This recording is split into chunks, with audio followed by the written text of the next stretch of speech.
Hey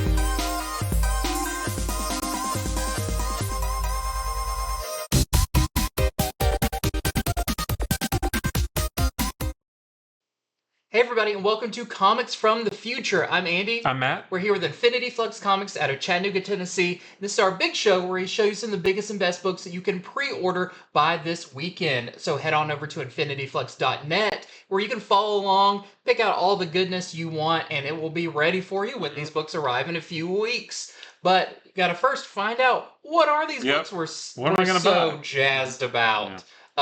So great show today. A lot of really big stuff. It was actually kind of hard. Had to, drop off some books that I didn't necessarily. I wanted to talk about them, but there's so many big ones. Seems like that's more and more the way now. There's so much good stuff coming out, whether it's on FOC for our Friday shows or coming out for the week on our Monday shows. There's too much. There's too much good stuff, but it's a good problem to have. It's a gluttony of indulgences. So let's get into it. We're starting with our featured comics. And we are going to start with Venom War #1. This is Marvel's next big Venom crossover story. This is written by Al Ewing and the artist by Bon Coelho. And we know that both Eddie Brock and Dylan Brock have bonded with the Venom symbiote at some point in their lives, and now they're going to go head to head to find out who is going to be the one true Venom. But their battle is going to threaten to tear the world asunder. And basically, who's it going to be? Who will wield the symbiote? They did the who will wield the shield? Who will wield the tongue? Yeah,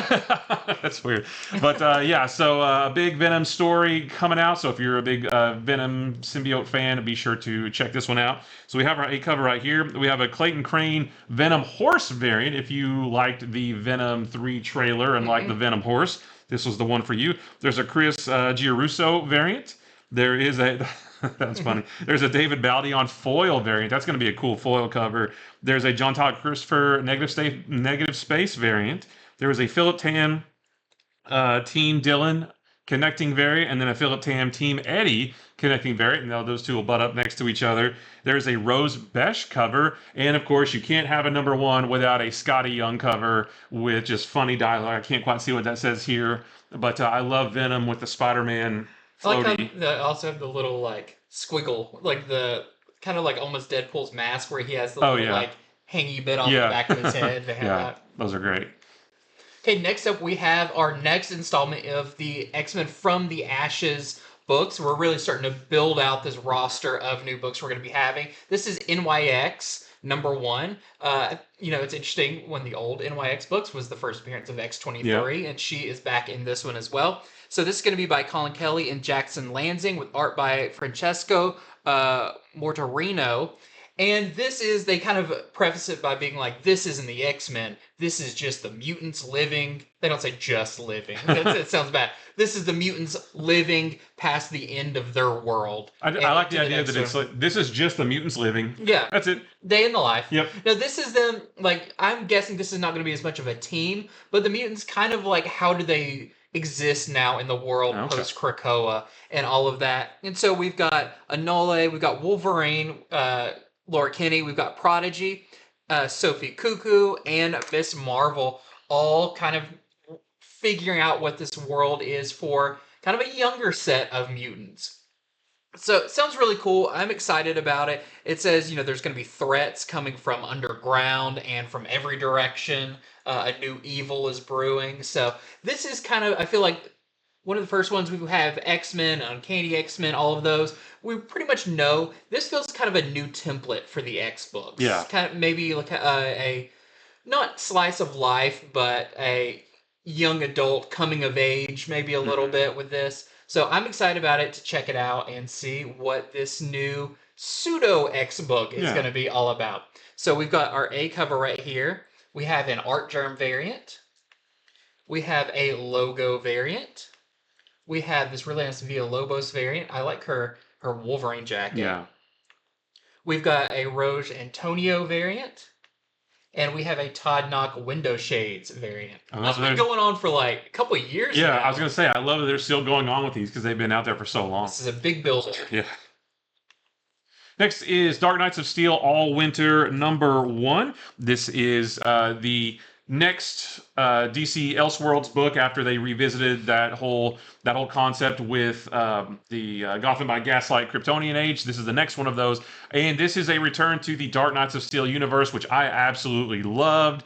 Written by Tom Taylor and Jay Kristoff, and the art is by Terso Collins and Riccardo Federici. And this one is all focused on Deathstroke, and you can see on the cover, it's kind of like Deathstroke with a Viking flavor. This says that the legendary assassin Deathstroke stalks the frozen wasteland, killing for money, as all assassins do. But when he finds himself in the role of reluctant guardian, will he be consumed by the sins of his own dark past? I wonder if that's maybe going to be like, Ravager, Rose Wilson. I wonder if she'll maybe that's her. I don't know. But yeah, just a return to the Dark Knights of Steel universe with a Viking flair featuring Deathstroke. Take my money because that sounds awesome. So we have this A cover right here. We have a Gerardo Zaffino variant. That's cool. Yeah, there is a Homer variant. Looks like maybe we're getting Killer Frost. Possibly, yeah. Maybe she's the reason for the winter, yeah. And then there's a Lucio Perillo variant as well. Which I'm not sure who they are, but we'll probably find out. I don't know. Next up, we got Flash Gordon #1. I'm very excited about this, following up from the free comic book day Flash Gordon book. This is by Jeremy Adams, who I am such a fan of from his Flash run to his now Green Lantern run, and the art is by Will Conrad, which is in the free comic book day. We loved it. It was one of our favorite ones this year. It's an ongoing series, and it sounds like they're kind of throwing you right in the middle of it. Flash Gordon wakes up on a prison planet and learns that there is an assassination attempt on Dale Arden, his kind of love interest, a longtime love interest, and now he has to make his way across the galaxy, facing off against new foes, old foes, and new allies all the while. So it sounds like, at least for this first story arc, it's going to be kind of a universe traveling adventure. Yeah, and I think this is this is going to reintroduce us to Flash Gordon, but we know we're getting a Defenders of the Earth book at some point too, so there's going to be more of this. So I feel like, deal with Flash Gordon for now, get used to him, and then we're going to bring in a whole bunch of other cool people later. So I love it. Bring it on, all of it. Yeah, I'm excited to delve into this new shared universe, this new characters universe, and meeting all of his friends and foes along the way. So very excited. This is your A cover for that by your interior artist, Will Conrad. That's what the interior looks like. Yeah. It is fantastic. We also have this Fraser Irving connecting variant. We have a Riley Brown variant. I like that one a lot. It's very iconic hero shot. And then a blank sketch variant as well. And next is Witchblade #1. This is a sort of a new telling of Witchblade and her origin. This is written by Marguerite Bennett, and the art is by Giuseppe Cafaro and Arif Prianto. And a reimagining of her classic storyline. It's going to start at the beginning, but it will have characters that are familiar to longtime readers of Witchblade. And if you're not a longtime reader of Witchblade, you don't really know who she is. She is a detective. Her name's Sarah Pizzini. She's a detective with the New York Police Department. And her origin kind of is that she's tracking this vicious criminal cabal through the underbelly of New York, like down in the streets, below the streets.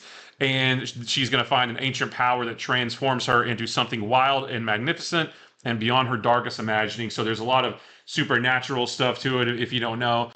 So I wonder if they'll be eventually reintroduce the darkness. That would be really cool. But yeah, kind of kickstarting Witchblade again, from the ground up, and maybe getting a whole bunch of new readers. So it all starts right here. So we have our A cover, we have our Giuseppe Cafaro and Arif Prianto variant. So this is what your interior art is going to look like. And then there is a blank sketch variant. Yeah, excited about this. I always love the original roster of Image books, getting a fresh face and everything. It's going to be cool. Next up, we got Biker Mice from Mars. I've been very excited about this since they announced it. This is from the Nacelleverse. That is our new kind of shared universe of action figures. We had RoboForce first, Biker Mice from Mars coming up. You got Sectars, but this is by Melissa Flores, who wrote the Nacelleverse #0, and Francis Portella doing the art. And if you're not familiar with the Biker Mice from Mars, it was a toy line that was super fun, very much inspired by Ninja Turtles. but they are from Mars. And in this one, they're really kind of leaning into the Martian element of it as they face off against the Plutarchians, which I'm guessing are from Pluto, maybe. Maybe. They have invaded Mars and are kind of decimating it and taking its resources. And so it's up to the rough and tumble bike riding rodents to deal with this. I think it's gonna be really fun. It's kind of that like Easy Rider. You know, they're fighting the establishment and they're a little rough and tumble and rough around the necks. But it's gonna be really really cool to see this reinterpretation and this modernization of the characters. And there is going to be I believe it's Netflix animated series because the Cellverse is by the people who made the toys that made us and the movies that made us. Isn't there a RoboForce one coming? Yeah, there's a RoboForce. So everything you see in the comics is also kind of getting its own animated version as well. So very excited. We've got our A cover right here. This is the Weaver A cover. We've got a Gedeon. I like that they one. Are some They're jacked swole, mice. We've got a Cruise variant and a blank sketch variant as well. Next is Blood Hunt number 5. Now, on Wednesday, I made a mistake and said this is the next to last issue. This is it. This is the end right here. So if you've been reading Blood Hunt, definitely don't miss this because this is the finale. Doctor Strange gets presented with a dread bargain to gain a chance to save the world. Meanwhile, the Avengers ride into a battle that they cannot hope to win. The dead battle the undead. Dogs and cats living together, mass hysteria. Will the world be saved? How will it be changed if it is? And it does say featuring a dramatic shift for the future of the Marvel Universe.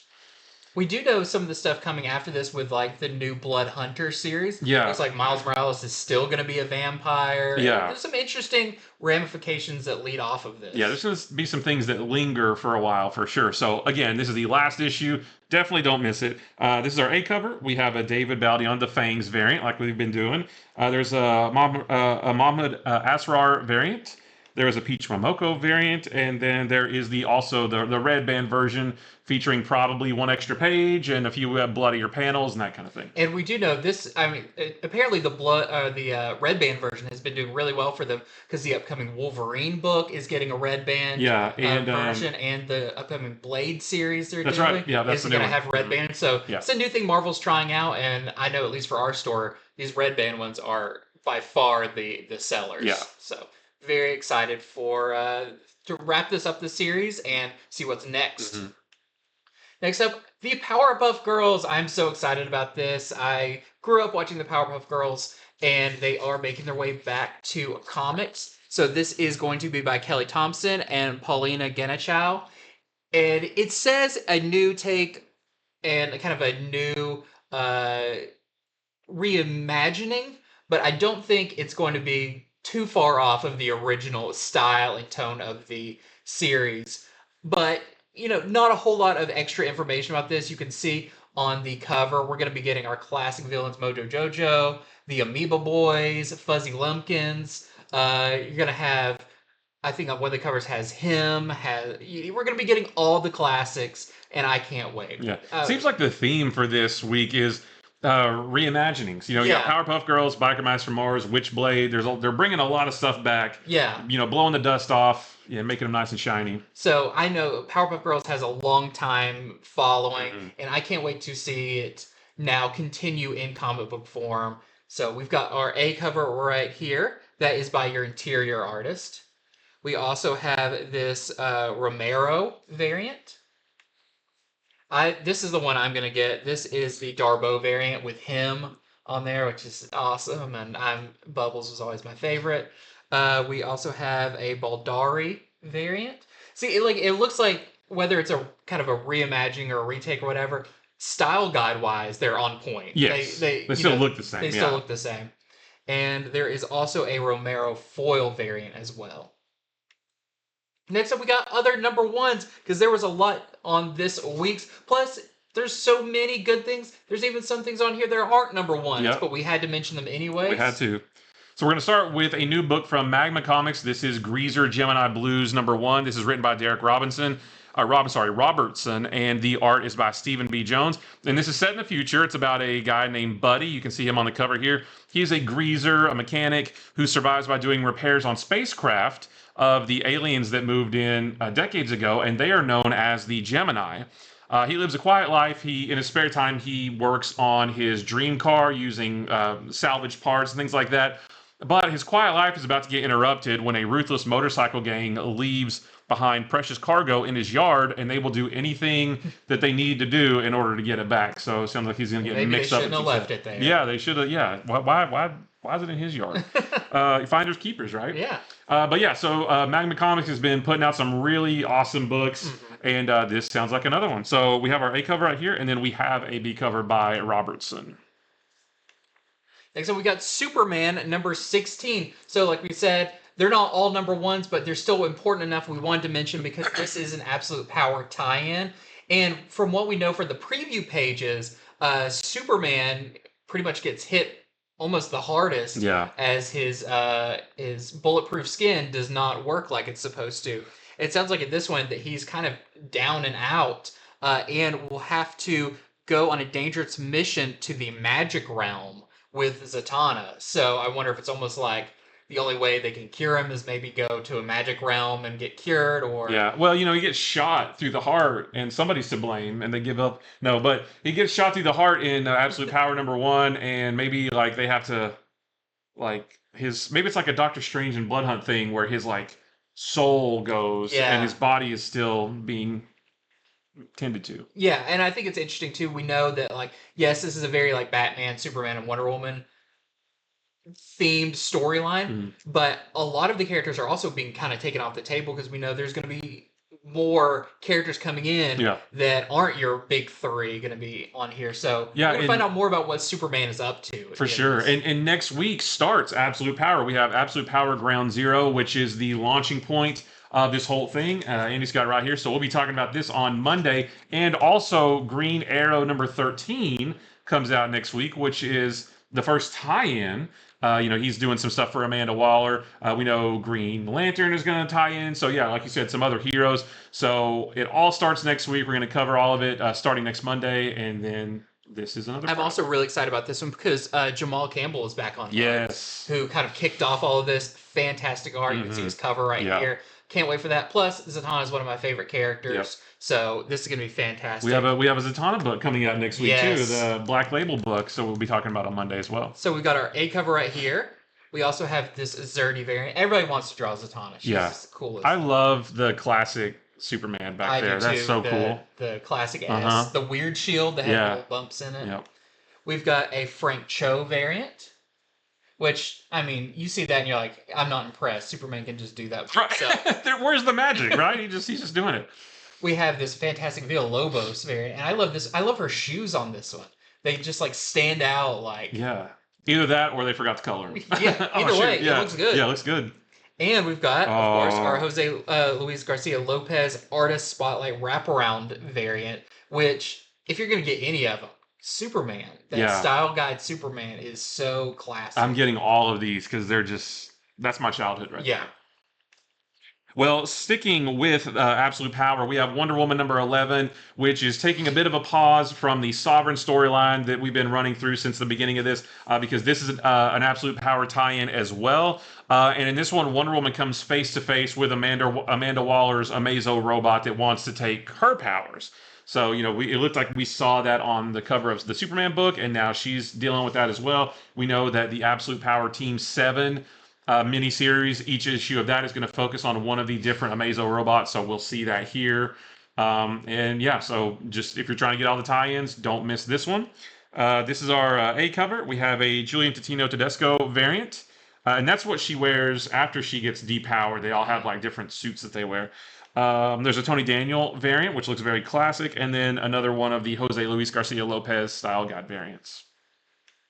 Next up, we have a new one from the Chilling Adventures series, the Archie horror books. This one sounds cool. It's a one-shot, which I really like they're doing these one-shots. They can explore so many different styles and characters and everything. So this is Chilling Adventures Truth or Dare. And this is going to be written by Ron Robbins, and the art's by an artist I love, Laura Braga. And in this, there is a new student, Trula Twist. I wonder if she twists the Ooh. truth. She comes to Riverdale, and you can see she's a little edgy because she doesn't really fit in with their squeaky clean Riverdale high school, and she's really into behavioral science and everything. They say this is kind of Saw-like, which I Okay. mean, Archie meets Saw is horrifying. Yeah. But she's into this behavioral science, and she wants to dismantle the hierarchy of Riverdale High. And she's going to do that by a simple game of truth or dare. So I think it sounds super cool. I Yeah. love the idea. It already sounds horrifying. And like we say it every time one of these books comes up, Archie horror is some of the best horror comics out there. So if you like horror comics, don't sleep on the Archie stuff because it's all really good. And it's not super kid friendly. It's pretty dark. Yeah. So if you've never tried it, this may be a great chance to check it out with this one shot. We've got our A cover right here, and we have a Vilches variant as well.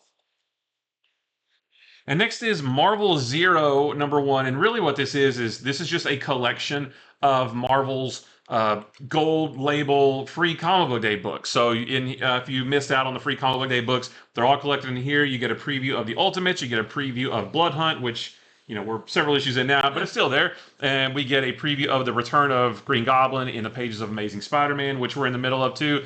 And that's really all this is. If you did get all of those books, you're probably okay to not get this one. But if you missed those and you want to get them, they are all included in here. Yeah, if you're just a completionist. Right.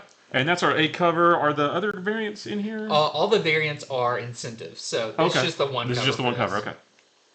Next up, we got notable 2s and 3s continuations of series that have either already started or about to start, but it's time to place your orders for them, starting with Destro #2, which is Destro #1, came out this week. Very interesting, very different entry in the Energon universe. Destro's not necessarily an in-your-face fighter or anything like that. He's very tactical. Yeah. He's got his business, and that's what we explored with the first one. And in this one, we have Zema and Tomax, who we saw in the first one. I don't want to give it away, but they have their own company that doesn't seem to be getting along with Destro's, and they seek to dethrone Destro and his kind of top dog position he has within the weapons manufacturing industry. And it seems like the relationship with Cobra Commander gets even more tense, if that was even possible. So we've got our A cover right here, and we also have a Rosmo variant as well. People love drawing stuff reflected in his big shiny dome. His big shiny dome. Next is Deadpool and Wolverine World War III #3. This is the last issue of this miniseries. And in this one, we see the final showdown between Wolverine and Deadpool and the new villain Delta. But how does that all figure into Delta's master plan? Sounds like maybe he accounted for this. And whose will be the last blood to spill? Probably Deadpool's by looking at that. But so if you've been buying this, don't miss the last issue here. So we have this A cover, and we have a Deadpool Kills the Marvel Universe variant. Like Wolverine's just in a pile. Yeah. His head is next to his rear end. Wow, that's rough. How did he cut the adamantium? That's weird. Adamantium chainsaw. We have the Deadpool Wolverine movie variant featuring the 2 pendants, and then there is a Wernick Stormbreakers variant. I like that one a lot. That's great. Yeah. Next up, we got Venomverse Reborn #2. We just had #1 this week. I thought it was really cool.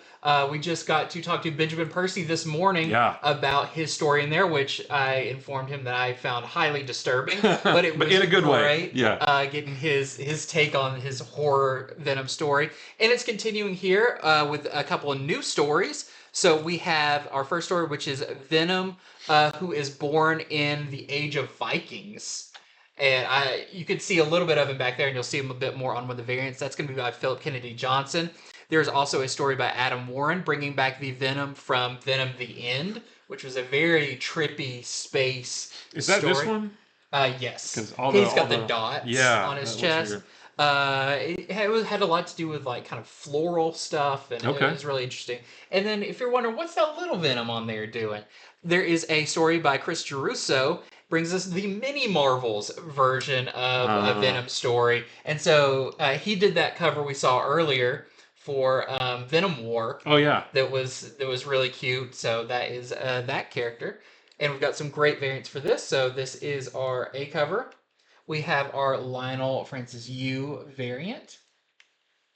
And There this you go. is the one. This is the Chew symbiote variant. That's pretty darn cool. I like yeah, I need to see him go up against Kratos or something. you're right. All right, so next is Strange Academy Blood Hunt number 3. I believe this is the final issue of the Strange Academy Blood Hunt tie-ins. And in this one, the kids are ready to cast a spell that will destroy all the vampires in the world, but they're not powerful enough to do it. Maybe Doctor Doom can help. We know that we've seen him float around just a little bit in a couple of different Blood Hunt books. One of the last issues where he's Latveria is kind of okay. Yeah, and that bothers a lot of people are going to Doctor Doom for help because he was able to keep Latveria safe. Like, they're fine over there. I was like, how'd you do it? We need your help too. So the last issue of this, I do believe, this is our A cover here, and then we have a Mark Aspinall variant also. And then we have Venom Separation Anxiety number 3. I've really enjoyed the first 2 issues of this one. So this is a retro series that falls in line with the Venom books that came out back in the 90s. And in this one, Venom races to stop the symbiote-powered Purple Man from unleashing his power across the world, but there's an entire army of superpowered villains that stand in his way. So he's going to have to fight through a whole bunch of bad guys before he takes on the king bad guy, I guess. But it's been really cool seeing the Purple Man use the power of the symbiote in conjunction with his own power of like mind control, things like that. I've really liked this one. Of course, the art is really cool too. So we have our A cover right here, and then we have a Paulo Sakura homage variant to it's the issue of Amazing Spider-Man. It's supposed to be I think it's where Spider-Man, I think he gets the Captain Marvel was it Captain Marvel powers where he punches the Hulk through the thing? I don't remember which issue, 320 something maybe. If you guys know, let me know. But that's really nice. Cover. Yeah. Next up, we've got Misery number 2. This is the new Spawn Universe book following Cyan, Al Simmons' daughter. And in this one, not a whole lot of information. It just says, are her powers a gift or a curse? In the Spawn universe, it usually leans towards curse. So if you read the first one this week, enjoyed it, definitely pre-order the second issue. And there is a black blank sketch variant as well. And I misspoke, it's the Captain Universe powers, not Captain Marvel powers that he got. Golly. Next up, we got cool covers, because there's a lot of cool covers this week. Starting with Ultimate Black Panther number 6.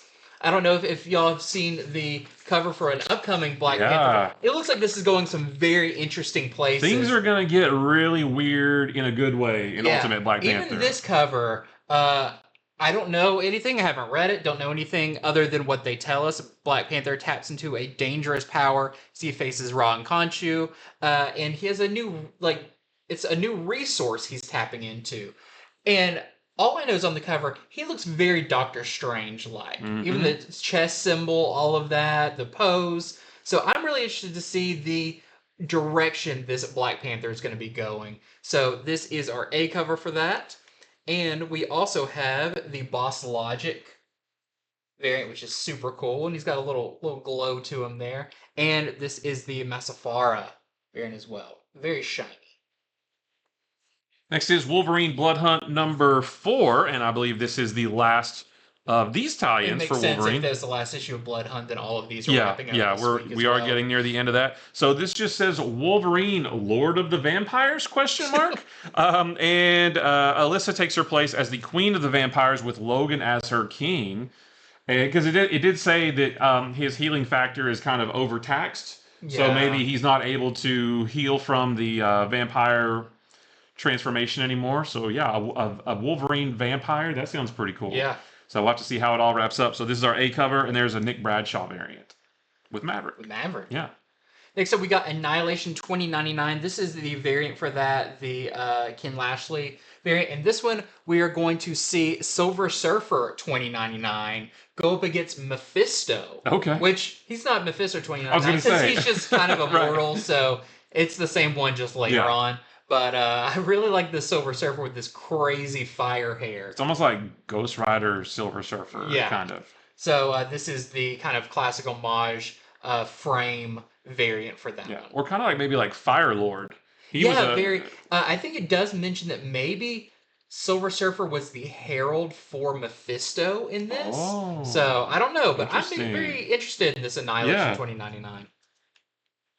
Next is Captain America number 11, and in this one, Steve Rogers finds the last change agent, but who is someone who can change the direction of the world forever, but they do it by dying. So what's that all about? But we wanted to show you, these are really cool covers. I really like this Deadpool Kills the Marvel Universe variant. I think that's a cool outfit for Deadpool. Like, Yeah. I wouldn't mind seeing him wear that for a little bit. That shield? That's a cool shield. Yeah, design. and I like the red with the blue. Yeah, that's really cool. There is a Wolverine. Oh, this is also part of the Wolverine, the Deadpool Wolverine weapon extraction storyline, which we talked about, I think, last week. It's an 8-part storyline that actually takes place in the backup of 8 different books, and this is one of those books.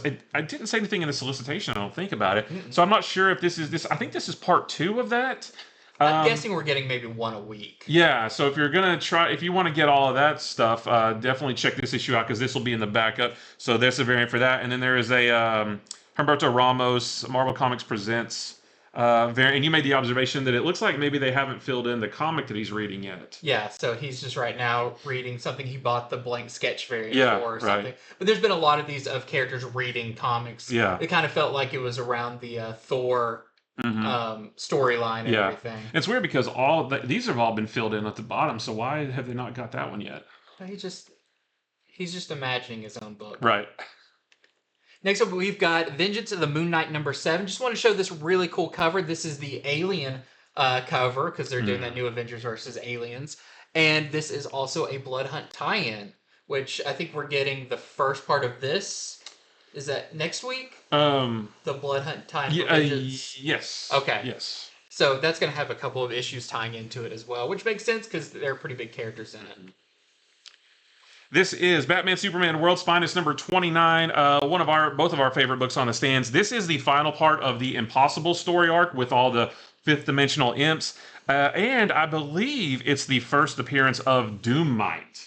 Because they've been teasing that for a long time. They've been teasing it for a long time, but we have not seen him yet. And the solicitation does mention Doom-Mite in this. So I think this is going to be his first appearance, and I can't imagine how adorable Doomsday is going to look as a little Mite character. Yeah. But this is our Bjorn Barron's variant, and there's a David LaFuente variant as well. I want to know what he looks like. We haven't seen him on anything. He's the reverse, and he looks like Mixelpidalic, but giant spiky. Oh, yeah, that'd be hilarious, yeah.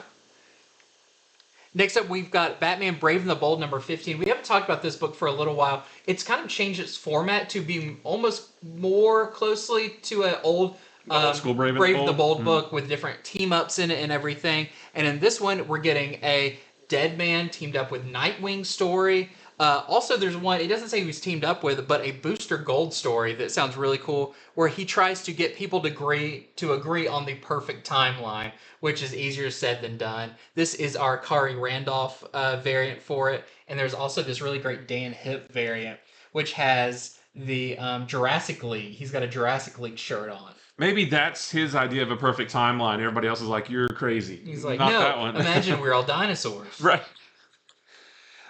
Next is Nightwing number 116. This is smack dab in the middle of Tom Taylor and Bruno Redondo's final arc on the book. Dick Grayson's life is spiraling out of control, and Heartless is at the center of it, and he's going to have to leave the city to get back what he has lost. So this is, I think 118 is their last issue, and this is 116 here. This is the Ryan Gonzalez variant, and then there is a Vasco Georgiev variant of... He's doing some dangerous stunts. Yeah. Next up, just want to show this really cool cover for Catwoman number 67. This is the Villalobos variant. And I just really like these, especially her suit she currently has. Yeah. It's such a classic... it's a mix of like the 90s suit with, a more modern suit. When she doesn't have the hair yeah. let out, but the purple with black. And I really like that. And it's a great Villalobos cover. This is Redcoat number 4. We've got the whole, it's a wraparound here. It's in this one, the cult known as the Founding Fathers. They have finally caught up to Simon Pure, but it does say that we're going to learn some new secrets about the moment that gave Simon his immortality and the magic that powered it. So it's still been kind of unknown, like how, why do the founding fathers, why are they all magic users and sorcerers? So it sounds like we might start getting some answers about that in this issue. And of course, Redcoat has been awesome, so I can't wait for this. Issue 3 coming out next week. Yeah, so. yeah, we'll be talking about that on Monday. So this is the A cover by Brian Hitch, and then there's a Gary Frank and Brad Anderson variant as well. I like all the it's Gary very Frank ones. James Bond. Yeah. So cool. With different time period. All the women look like the different time period outfits. It's very cool. And next up, I just want to show this really nice Jenny Frison variant for Something is Killing the Children, number 38. She looks a little bit like Jennifer Lawrence. Yeah, here. I can see that. But I love all these Jenny Frison covers. She's a fantastic artist. And want to show this one because they are always super popular. Next up, we got graphic novels and more. And there's some really cool ones this week. This is the Deadpool Epic Collection, Volume 5, Johnny Handsome. Now, this actually collects Christopher Priest's entire run on Deadpool. So this collects issues from the series that was running back in the late 90s, around 97 or so, issues 34 through 45, and then several other issues of Deadpool as well from late 90s. And yeah. I thought this would be good because it does collect his entire run. Yeah. So if you just wanted to read that, this is a perfect collection of all of it. And next up, we have Elseworlds Superman, Volume 1. And these are so cool. I'm so glad they're reprinting these because there are some classic Elseworlds stories. Great stories. That aren't really collected anywhere else. Right. So this one collects stories like Speeding Bullets, which was the what if the Waynes found Clark and raised him and he became a mix of Batman and Superman. There's the Medieval Superman. Superman as the greatest athlete on Earth. There's the Civil War era Superman. Just so many cool things that, there's so many iconic ones, but there's also so many that a lot of people haven't heard of. So many good ones that don't get the attention they deserve. Yeah, a lot of people know about Speeding Bullets, right. But some of these that were, just one-shot stories, I'm so glad are getting a new life here. So this is going to be $34.99. And we are at the second printing of Scarlett #1, which just came out a couple weeks ago, and we're already at second print, and rightly so because it is fantastic, just like all the other Energon Universe books are. So this is the A cover of the second printing by Jason Howard. This is the B cover by, they're all Jason, wait, this one's also Jason Howard. Yep. But I guess spoiler alert, Storm Shadow, and then this is the Marco Ferrari and Lee Lowridge team variant, featuring your cast of this Scarlet book. So yeah, this was on the poster they sent us a long time ago. But then no one showed this off, so we're like, are we supposed to show this off? So we knew about Storm Shadow and Snow Job and some of those being in it, but it's cool to have that on a cover this time. And I'm guessing we'll probably be getting a Destro version too, because the poster was a double-sided with Destro's cast of characters. I'm just glad that this is out, because we had that poster, and I was like, I want to say something about it, but I'm not sure if we should, and now it's out there. So, of course, if you read issue 1, you've seen these characters anyway, but it was cool seeing that. Yeah. And then we have the Facsimile edition of Secret Wars #8. I feel like this is what this entire reprint of Secret Wars have been leading to, is everybody wants this #8. And all of them, it's going to have the original ads and everything, plus the foil edition, which I feel like that's going to be some hot stuff right there. Is the foil of first appearance of the symbiote suit, but at the time we didn't know it was a symbiote suit. Yeah. It was just a suit that got pooped out of a machine on not War World. Battle World. Yeah. Battle World's a little bit smaller than War World. Right. And that is it for Comics from the Future. Thank you so much for watching. Head over to infinityflux.net right now, where you can pre-order these books that we just went over. Plus, there's tons more on there. So just scroll through every page. Giddy is a school child. Yeah, order everything. Order everything. We condone it. There's also all the books that are coming out next week. We are already putting those up, so you can go ahead and order the books and that are releasing next week, so you can guarantee to have those as well. And let me tell you, next week there is a ton of good stuff coming out next week. We've already pulled our books to take home and read over the weekend in preparation for our Monday show, and the stack is like this. Yeah, so it's going to be a big show come Monday. Also, we have already posted, but we had our interview with Benjamin Percy earlier today. Yeah. So go check that out. We talked about awesome stuff from his, the creation of Helverine, his Yep. runs on Wolverine and Ghost Rider, plus his upcoming Predator versus Black Panther that was just recently announced. We go over kind of what that's going to be all about and his ideas behind it and everything. So check that out. We got a lot of really cool insights. He dropped a couple of teeny tiny little hints and some things to Yes. come. Nothing major, but just like something that made me like just sort of perk up and say, "Oh, I want to know more about that." But we'll have to wait. Read between the lines because there's some information dropped in that one that could be for the first time. Yeah. So check that out. And until next time, if you made it to the end, what's the big thing? Like, leave us a I don't know, leave us a lightning bolt because we got Flash Gordon #1 coming out. So I don't. He doesn't really. There's not a Venom. Yeah, I was saying, is there like is there a emoji for like black goo or whatever? But no. So yeah, leave us a little lightning bolt. Just let us know you made it to the end with us. Yeah, absolutely. So until next time, bye.